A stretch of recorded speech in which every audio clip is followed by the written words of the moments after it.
Haleluya. Kulamusizaako nnyo.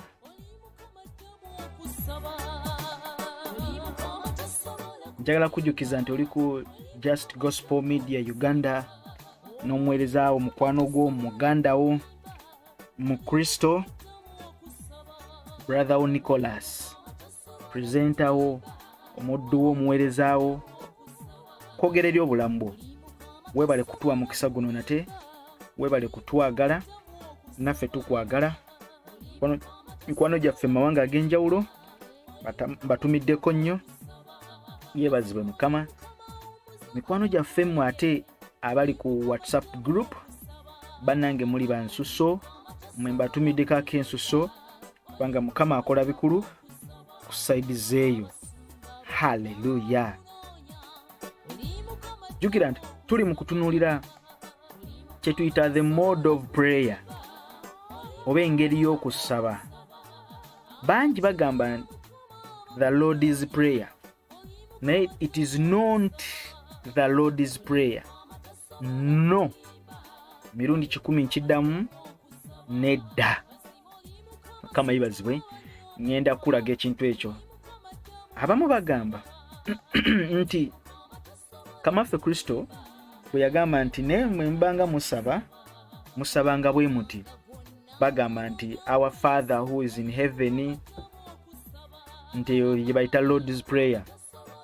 No, it's not a Lord's Prayer.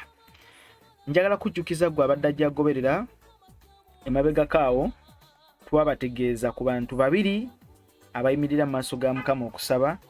Waliwo munnanfuusi ate n'atali munnanfuusi. Ne tulaba omunnanfuusi yakola atya n'oyo atali munnanfuusi. Mujjukira gwe yalaba episode eyasooka. So now olw'ensonga y'obudde tulina ekintu kyakirigenda okutunulira. Tukyalira mu Matayo 6 kubanga Matayo 6:5 twagimaliriza. Ni tulaba kati leero Matayo 6:6. Kama ibazibwe nnyo. Tugambibwa ati tinaye ggwe bw'osabanga yingira mu kisenge kyo munda, omalenga okuggalawo oluggi, olyoke osabe kitaawo ali mu kyama, kale kitaawo alaba mu kyama alikuwa empeera. Oh, ebigambo bino binyuma. Ani ku mmwe ayali akoze ekyo? Ani ku mmwe yali agaddewo nga buli ogenda okusaba bw'osabanga akulaga nti gwe buli ogenda mu kusaba toyimirira, tobeera mu kkanisa. Galawo oluggi wegalire mu kisenge, teri n'omwakulaba, bonna essimu zijjeeko, wegalire waleme kuba omuntu n'omwakulaba nti kitaawo ali mu kyama, kale anaakuwulira era n'akuwa empeera. Kitegeeza n'addamu okusaba kwo ng'omaze kukola ki? Ng'omaze kweggalira. Matayo 6:6 bw'atugamba. Tuli mu kusaba, tuli mu kutunulira kusaba. Kama waffe yibazibwe nnyo. The mode of prayer. Tuli mu kutunulira kye bayita okusaba. Amina. Gwe bw'osabanga naawe kambuuza ekibuuzo. Tuggalengawo, tusookenga kuggalawo nzigi, madinisa, tubirookinge, tusobole okubeera nti tuli mu kusaba. Mukama yebazibwe. Tukole tutya? Tuggalengawo omuntu yenna aleme kumanya wa wetuli, tweggalire munda. Kati ate baganda baffe abayimirira mu makanisa ne bawanika emikono ne bagamba Mukama tukwetaaga, mu overnight baabo, mu prayer mountains baabo, abo tubakole tutya. Isaaya essula ya 38 olunyiriri lwa 2 tulaba Kezekiya. Bible tusomesa nti Kezekiya n'alwala nnyo katono afe, kitegeeza yasimbayo kitooke. Ani yalagula Kezekiya? Yali Isaaya mutabani wa Amozi. Bwe yajja gy'ali n'amugamba nti bw'ati bw'ayogera Mukama, teekateeka ennyumba yo kubanga ogenda kufa so togenda kulama. Isaaya 38 olunyiriri olusooka. Isaaya yajja eri Kezekiya n'amugamba, Kezekiya newoba oyagala otya ssebo, togenda kulama. Ewammwe basime ensuku bazitememu amatooke kubanga Kezekiya ogenda kufa.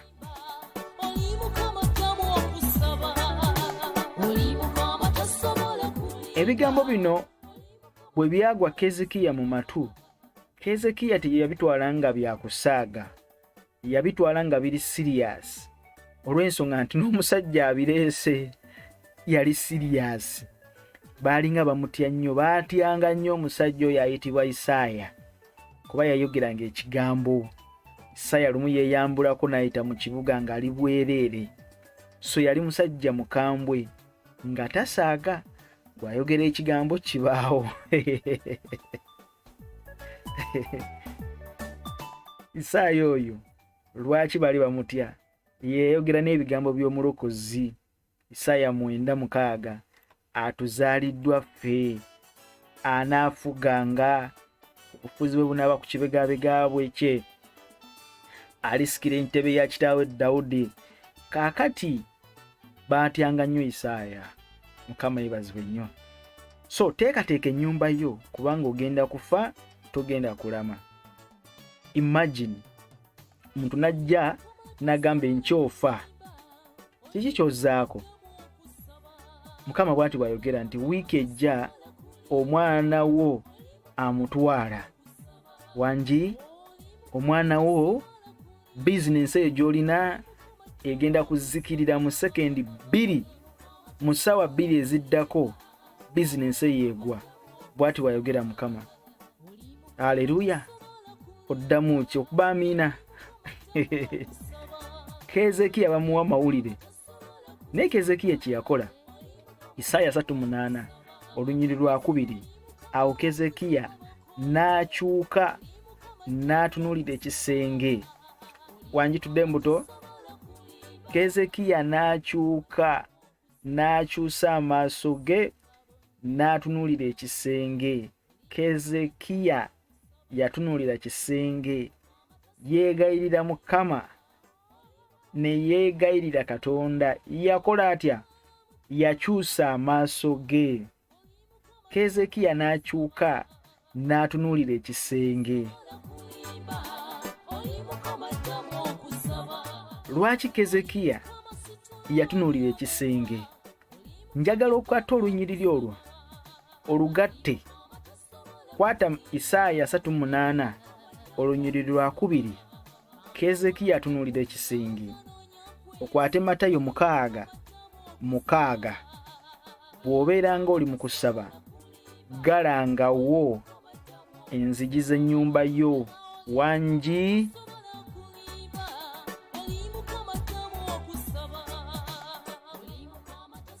bw'oba ng'oli mu kusaba, kwatanga enzigi ez'ennyumba yo oziggale, oggalewo. Bw'oba ng'oli mu kusaba, wangi amaaso go gatunuulize ekisenge. Ekisenge ye Mukama. Wangi ekisenge ye Mukama. Nedda, ekisenge si ye Mukama. Lwaki Kezekiya akyusa amaaso ge eri ekisenge? Mukama yeebazibwe. Lwaki bwe yagakyusa n'akaabirira Mukama, n'akaaba Lwaki? Ensonga yino Mukama Katonda waffe kye kiddukiro kyaffe, ge maanyi gaffe, omubeezi atabulawo mu kulaba ennaku. Ho!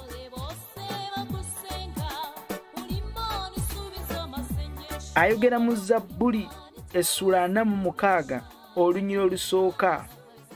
Katonda kye kiddukiro kyaffe, ge maanyi gaffe, omubeezi ddala atabulawo mu kulaba ennaku. Kyetuvanga tulema okutya ensi ne bw'eneekyukanga, n'ensozi ne bwe zinaasigukanga mu buziba obw'ennyanja.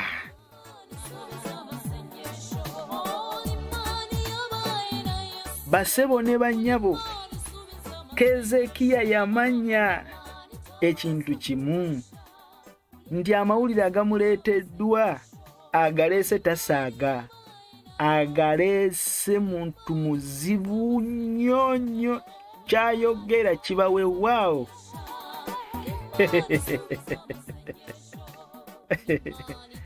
Yamanya agenda kufa, tagenda kulama. Kiki kye yali alina okukola? Tewali mboozi, tewali kunyumya, tewali kuba ssimu, tewali musumba nsabiraako, w'oluganda nfunye obuzibu, jangu tusabeko ffenna wamu, waliwo embeera gye mpitamu. Nedda. Keezeekiya talina gwe yagamba. Keezeekiya teyagamba na ku Isaaya nti tusabe. Keezeekiya yali asobola okugamba Isaaya nti waayo omusajja akuwadde ebigambo ebyo, munneegayirireko omugambe nti ampeeyo emyaka emirala 10. Keezeekiya teyabikola. Yali asobola okubimugamba. Isaaya yali asobola okuddayo awo wennyini n'agamba naye Mukama, ku lwa Keezeekiya bigambo bye twogedde naye, nkwegayiridde ku lw'obulamu bwe. Keezeekiya teyabikola. Lwaki? Nti Keezeekiya bwe babimugamba ebyo n'agamba gwe bye byoyogedde, kale weebale kumpa mawulire. Lipooti eyo ngiwulidde, naye nange nina lipooti yange, kankomewo. Ne yeetooloolamu. Bwe yeetooloolamu yakola yutaani ey'amaanyi erimu amafuta.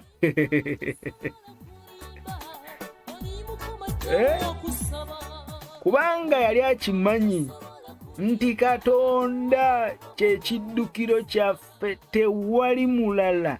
Kankwate amaaso gano ngakyuse ngajje ku buli muntu yenna, ngajje ku maama, ngajje ku musumba wange, ngajje ku muganda wange, nga tunuza ekisenge. Njagala otunuulira ekisenge ekyo wonna w'oli. Ekisenge ekyo bw'okitunuulira, yogera nakyo, oba kuliko kifaananyi, oba kuliko langi, bulooka, ku byonna ebiri ku kisenge ekyo ky'otunuulidde. Kiki ky'osobola okugamba nti how are you, ne kikugamba nti I am fine. Kikubire aleluya, kikuddemu amiina. Kisenge ki ekisobola okwogera? Tewali kisenge kisobola kwogera, tekiriiyo. Katonda yekka yasobola okwogeza endogoyi. Wataba Katonda, ekisenge tekisobola vaamu ddoboozi. Omusajja ono Keezeekiya yategeera ekintu kimu, nti Katonda kye kiddukiro kyaffe n'amaanyi gaffe, obuddukiro bwonna. Tebuli eri mwana wa muntu, tebuli eri ssenga, tebuli eri ssente zange. Obuddukiro bwonna buli mu maaso ga Mukama. Gwe nina osooka okuwa lipooti. Isaaya nkukkirizaamu, tukutegedde ku kyalo kuno, olagula ne tukankana, naye ku mulundi guno Isaaya sigenda kukkiriza, sigenda na kuwulira bigambo byoyogedde. Nze ekintu kimu kye njagala Mukama. Njagala kwogera na boss direct. gwe Isaaya kwata obukooti bwo genda. Zino ensonga zaffe babiri ne Mukama. Kikyontwala kiki ddala nakukola ki nga ye gwe waŋŋamba gwe mubeezi atabulawo mu kulaba ennaku. Zabbuli 46 olunywa olusookerako ddala.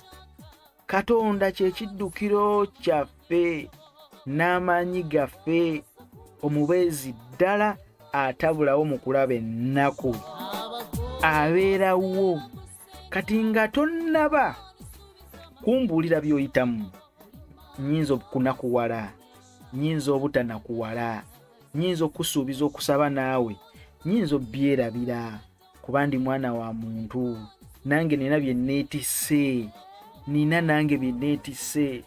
Bwe nkugamba tusabeko ffembi, mba nange ngezaako okupuushinga ensi ey'omu mwoyo ebeere activated. Nkusabireko ensi ey'omwoyo ebadde egudde esituke, osabe. So sikusabirako, nja kusabira kigende, kijje, kiveewo, ofune ekirala. Tetujja kubeera ku olwo, tetujja kubeera ku luyimba olwo paka kikomyewo kigenze, kikomyewo kigenze. Naye weetaaga akadde ako n'otunuulira ekisenge, n'ogamba maama taliiwo, taata taliiwo, essimu eno gye nfunye nga sinaba kukubira muntu yenna, kwogerako na muntu yenna.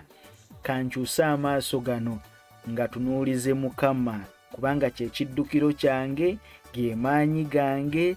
Zabbuli 46 n'olunyiri olusooka, kye nnaavanga nnema okutya. Ensi ne bw'eneekyukanga mu buziba bw'ennyanja, newankubadde ng'amayengo gasituse mangi, ensi etabuse, sijja kutya kubanga ali mu nze w'amaanyi, kye kiddukiro kyange, gwe ntunuulidde. Kyava abagamba Matayo 6:6, bwe mubanga musaba mweggalire, gweyingira ekisenge kyo, ggalawo enzigi osabe.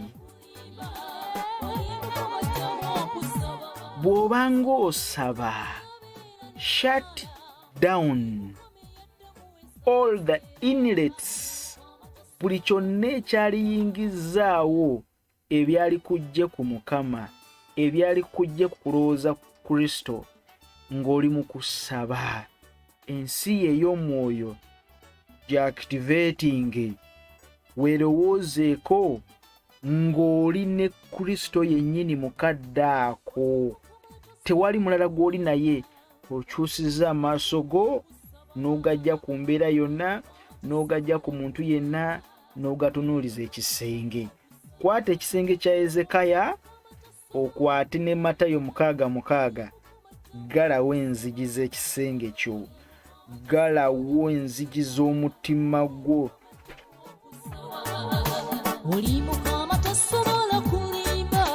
Nti obanga wandibadde waliwo ekijja, ekiyingira, ekyali yonoonye, oba ekyali kujje ku mulamwa, ekyali fokasi yonna we yandibadde eri, akugamba nti kiggalawo. Fokasi eyo ebeere ng'erina weeri.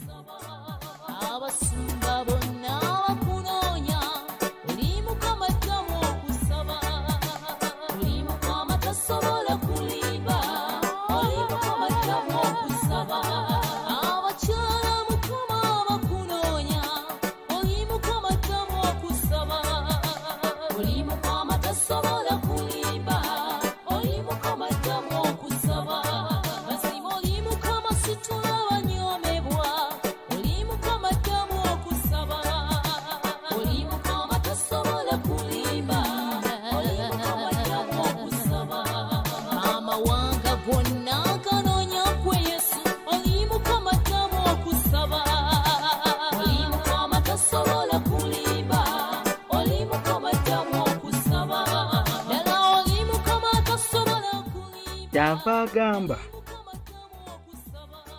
Isaaya 26 olunyirira 20 naga nti jangu eggwanga lyange oyingire mu bisenge byo oggalewo enzigi zo weekweke akaseera katono okutuusa okunyiiga lwe kuliggwaawo.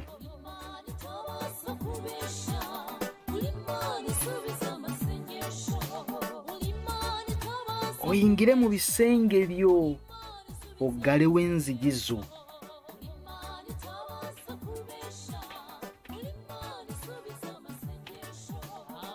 Waliwo akadde ako akatuuka ng'okalimu wekka katolina muntu yenna gw'oli naye tolina gw'otunuulidde. Yingira oggalewo enzigi zo. Isaaya 26 olunyirira 20 omukaabirire ng'akwetaaga gwe njogera naawe awuliriza ebigambo bino nga totunulidde muntu yenna. Nja kusuubiza tusabe tujja kukkiriza Katonda. Kiri bibiriko ajja bikola, ayinza obutabikola ng'ayagala akulinde gwe. Kiki ky'oyogera, kiki ky'ozzaako, naye atandikiraawo wangi ebiseera ebisinga naye yeetaaga kiki ky'ayogera, kiki ky'agamba, agamba kiki ky'agezaako okuŋŋamba ekyo. Njagala eddoboozi lye ndiwulire, galawo twogere tunyumye. Agamba eri nti mu Isaaya nti jangu tuteese fembi ebibi byo ne biba bitwakadde ndibirongoosa, wadde nga biringa bendera ndibirongoosa ne bibeera byeru ng'omuzira. Kati ye alinamu enkola eyo. Jangu tuteese fembi, jangu tuwogere. Wendi jangu tunyumye. Nze kiddukiro, ensi ne bw'eneekyuka. Zabbuli 46 olunya olusooka. Mukama kiddukiro kyaffe, kwetaaga gwe nga gwe.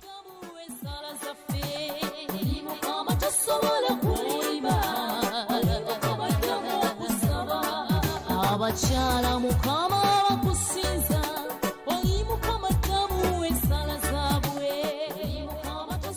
Bayibuli esomesa mu Lubereberye 7:15 Nuuwa tumujjukira bwe yali alina ebisolo eby'enjawulo ebyali biyingira mu lyato.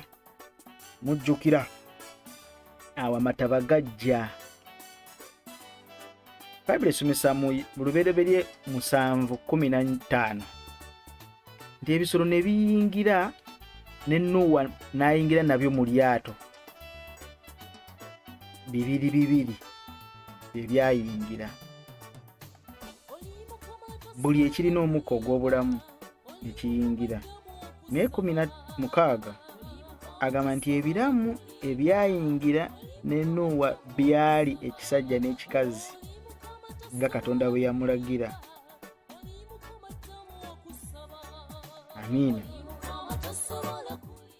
Nti amataba bwe gajja 17 amataba ne gabeera ku nsi ennaku 4.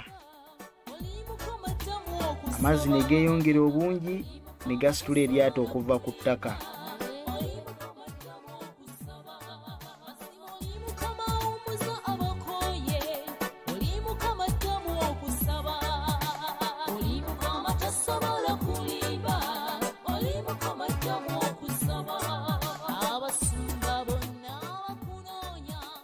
Lubereberye 7:16 nti ebiramu ebyayingira ne Nuuwa byali ekisajja n'ekikazi nga Katonda bwe yamulagira.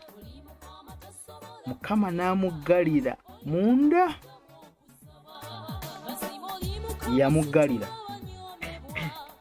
Nuuwa teyeggalira. Katonda yamuggalira munda. He closed him. Asoza okuyingira n'amuggalira.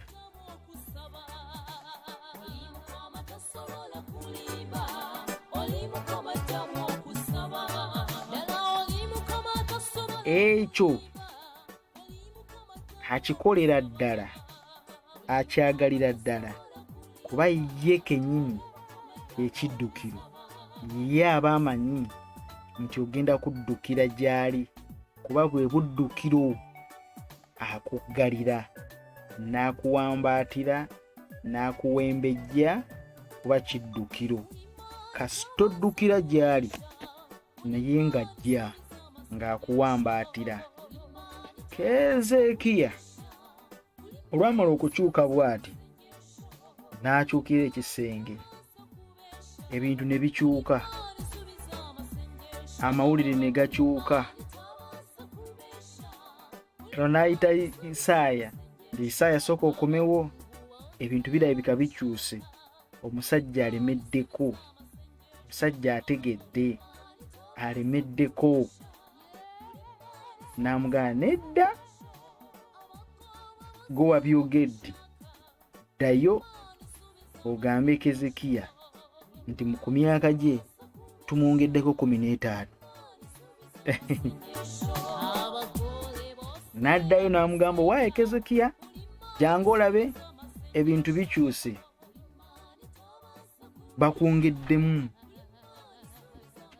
bakwongeddemu emyaka, kati tuwongeddeyo giweze 15, gyongeddwamu additional free.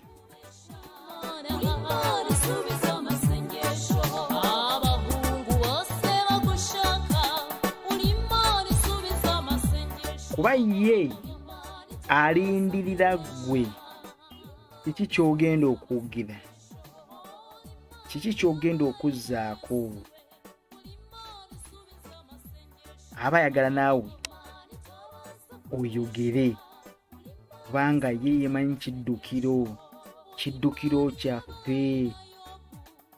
Kati okuyingira mu nnyumba naweggalira kitegeeza nti olese buli kintu kyonna obwenyi obutunuuliza ye. Tewali kigenda kujjako, tewali kigenda kukyusa. Osazeewo omutima ogufuke, osazeewo oyiwe amaziga, osazeewo okaabe. Tuli babiri wano, nze naawe. Baako ky'okola, baako ky'okyusa. Nzuuno wadde Isaaya yabyogera, wadde yabireeta, naye nedda. Nsazeewo nzigalewo buli kimu, nzije wano.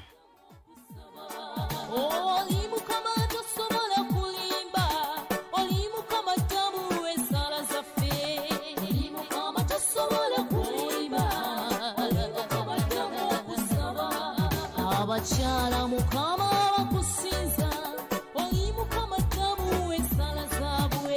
Oli Mukama tosobola kulimba, oli Mukama tabu okusaba. Abaana Mukama nabo basinza, oli Mukama tabu okusaba kwabwe. Oli Mukama tosobola kulimba, oli Mukama tabu okusaba. Mazima oli Mukama yabeera n'essaala, oli Mukama yaddamu ensala zeera. Oli Mukama tosobola Luka, kitabo kya Luka 22:39. Kristo naye yali tumulaba naye nga yali alina kye twayita a quiet place, oba kyenjagala tuyite a quiet place.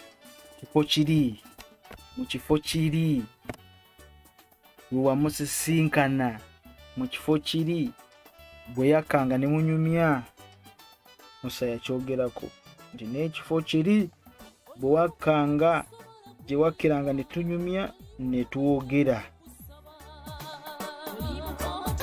That quiet place, ng'oli wekka nga tewali kikujjako, simu teziriiko, tewali n'omu amanyi w'oli, oli eyo buziba wala, oli wekka.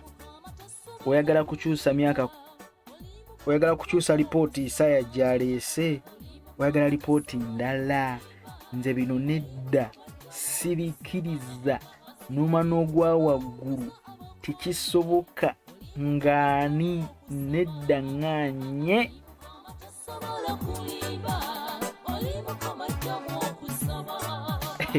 Kezekiya yalalira n'obulamu bwe n'abubalimisa nga mwagala butwala nedda.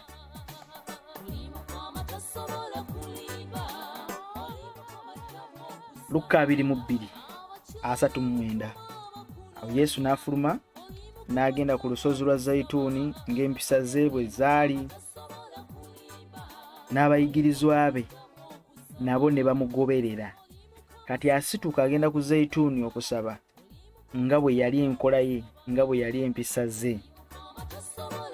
Teyagenda yekka, yagenda n'abooluganda. Bwe yatuukayo n'abagamba nti musabe muleme okuyingira mu kukemerwa. Kati Bayibuli tusomesa ku Lwana mu lumu ye n'abaawukanako ebbanga ng'awakasukirwa ejjinja, n'afukamira n'asaba. Kitegeeza ebbanga lyali ddeneko, si ddene nnyo naye wakasukirwa ejjinja. N'abaawukanako, n'afukamira n'asaba. Okitegedde? Kitegeeza nti yabavaamu, yeegulira ebbanga, yeegulira akaseera yekka, yaggala ebisenge by'omutima, yaggala ebisenge by'ennyumba ye, n'akyusa amaaso ge eri ekisenge, n'afukamira, n'akoowoola, n'afuka omutima nga kyagenda okwogera tewali muntu asobola kikyusa okuggyako omuntu omu gwe yali asaba, gwe yali atunuulidde Katonda, nga bw'ataba ye kino tekivaawo. Ana mu 2 n'agamba nti kitange bw'oyagala nziggyako ekikompe kino, naye singa nze bwe njagala, naye bw'oyagala gwe kikolebwe.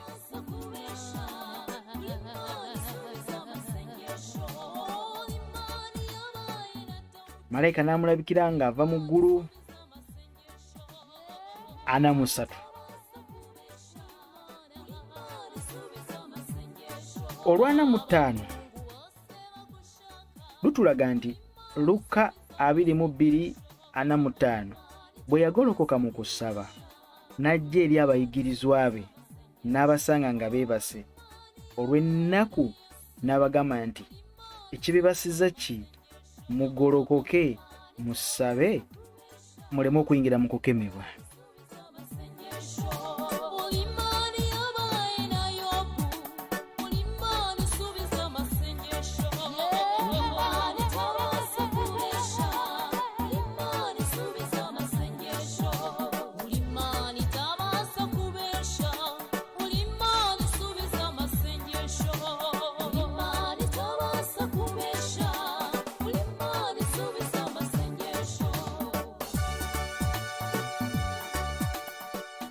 Yabaawukanako.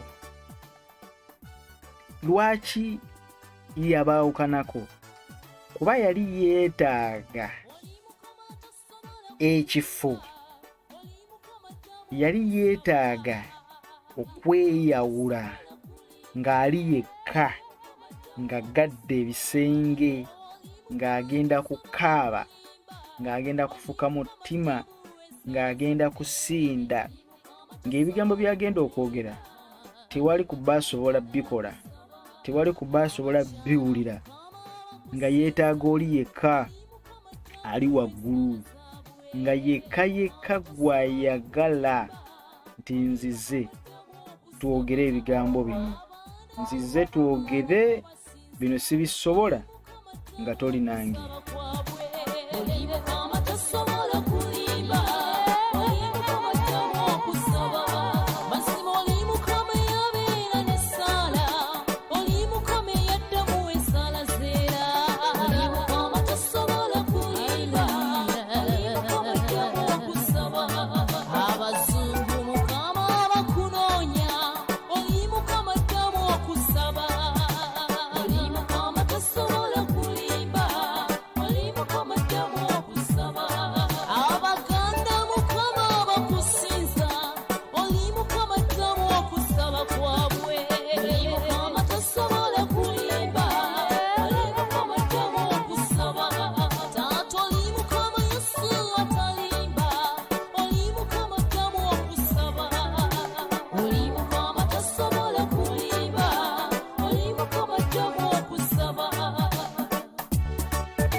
Haleluya. Njagala kutegeeza nti weetaaga akadde ako ng'oli wekka, ng'oli naye, kati wali n'omu amanyi, ng'oli wekka waliwo ebintu ebimu by'olina okwogera nga nange seetaaga kubiwulira, ng'ani abyetaaga? Nga Katonda yekka yabyetaaga obiwuliriza. Nze nga nawe nabiwuliriza biyinza obutakola makulu gye ndi, nyinza obbireka bulesa awo. Bayibuli esomesa mu Yokaana 18 olunya olusooka nti awo Yesu bwe yamala okwogera ebigambo ebyo n'afuluma n'abayigirizwa be ne basomoka akagga Kidulooni, Mukama yeebazibwe, n'agenda omwo n'abayigirizwa be. Amiina. Bayibuli tusomesa nti era ne Yuda amulyamu olukwe yali amanyi ekifo ekyo, kubanga Yesu yagendangayo emirundi mingi n'abayigirizwa be. Yuda bwe yamulaba okuweebwayo ekitongole ky'abasirikale n'abaami okuva eri bakabona abakulu Abafalisaayo, n'ajja mu lusuku ng'alina ettabaaza n'emmuli n'amafumu. Awo Yesu bwe yamanya ebigambo byonna ebinaamujjira, n'avaayo n'abagamba nti munoonya ani?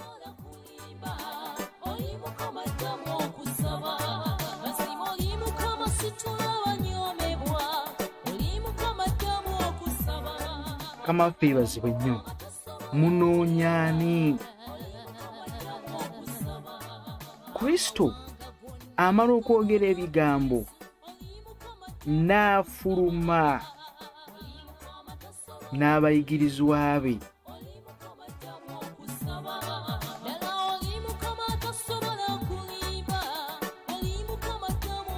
Tugenda kweyongerayo mu maaso.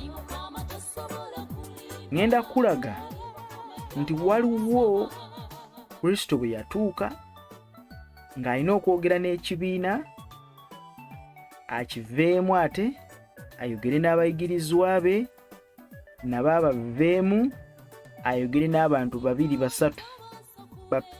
basatu. Kitegeeza ki? Nti olina ekibiina ky'olina okwesalako nakyo kite, obeeko ekirala ky'olina okweggyako. Kristo alina be yeesalako paka bwe yasigala ng'ali omu n'atunuulira Katonda. Kati wabula abasobola obuuza, Yesu wabanga yasaba ate nga ffe tumusaba, bitegeeza ki ebyo? Ebyo bya lulala, bye batabuliki, bye balina enjogera eyo, bye batategeera bintu ebyo. Kama yeebazibwe. Naye olunyiri luno tusomye tugenda okutandikira nga tukomawo mulundi omulala. Yava mu kibiina ne yeeyawula ku kibiina ekyo, ne yeeyawula ne ku bayigirizwa be 12, ne yeeyawula ne ku basatu, n'asigala bw'omu. Tugenda kukiraba. Mbaagala nnyo, Mukama abampeera omukisa. Tunaddamu. Aleluya. Tubadde tuli ku Matayo 6. Lwaki sikusabira? Kama akunkuumire. Babaye.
Abakyala Mukama bakusinza